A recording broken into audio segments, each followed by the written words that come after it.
கூடுதல் செலவினங்களுக்கான மானிய கோரிக்கை மீது சட்டப்பேரவையில் இன்று விவாதம். பல்வேறு சட்ட முன்வடிவுகளும் நிறைவேற்றப்பட உள்ளன.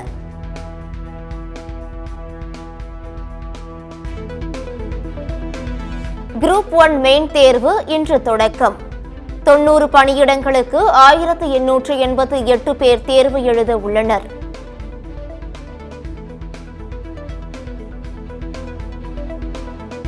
குறைந்த காற்றழுத்த தாழ்வு பகுதி அடுத்த 24 மணி நேரத்தில் வலுவடைய வாய்ப்பு. வரும் 15ஆம் தேதி வரை மாநிலம் முழுவதும் பரவலாக மழை பெய்யக்கூடும் என்றும் வானிலை மையம் தகவல். தமிழ்நாட்டில் 2 நாட்களுக்கு ஆரஞ்சு அலர்ட். 11, 12 ஆகிய தேதிகளில் 12 முதல் 20 சென்டிமீட்டர் மழை பெய்யும் என வானிலை ஆய்வு மையம் எச்சரிக்கை.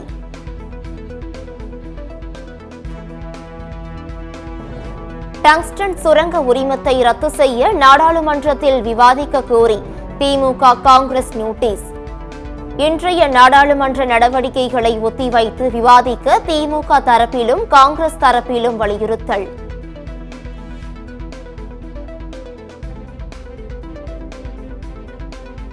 சேலம் அருகே பழிக்கு பழியாக நடைபெற்ற பட்டறை உரிமையாளர் கொலை.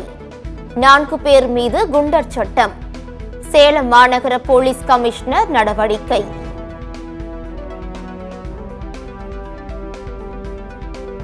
சென்னை ராஜகீழ்ப்பாக்கத்தில் உள்ள தனியார் மருத்துவமனையில் பிரசவத்திற்காக அனுமதிக்கப்பட்ட கர்ப்பிணி பெண் உயிரிழப்பு. தவறான சிகிச்சையால் உயிரிழந்ததாக கூறி உறவினர்கள் மருத்துவமனையை முறையிட்டதால் பரபரப்பு.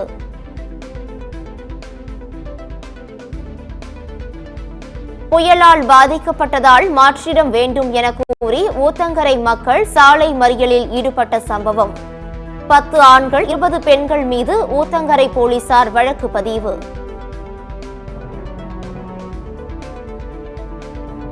திருவள்ளூர் அருகே வீட்டின் பூட்டை உடைத்து 20 சவரன் நகை 2 லட்சம் ரூபாய் கொள்ளை. தொடர் திருட்டு கொள்ளை சம்பவங்களை தடுக்க முடியாமல் காவல்துறையினர் திணறுவதாக சமூக ஆர்வலர்கள் வேதனை.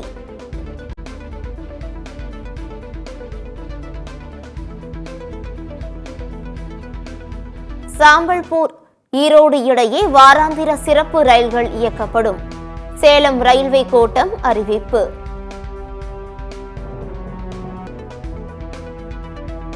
ரஷ்யாவில் INS துஷில் போர்க்கப்பல் இந்திய கடற்படையில் இணைப்பு.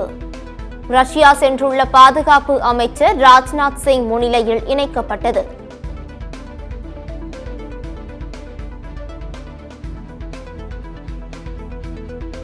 தென்கொரியாவில் அவசர நிலை அறிவித்த விவகாரம். தென்கொரிய அதிபர் யூ சுக் யோல் வெளிநாடுகளுக்கு செல்ல தடை விதிப்பு.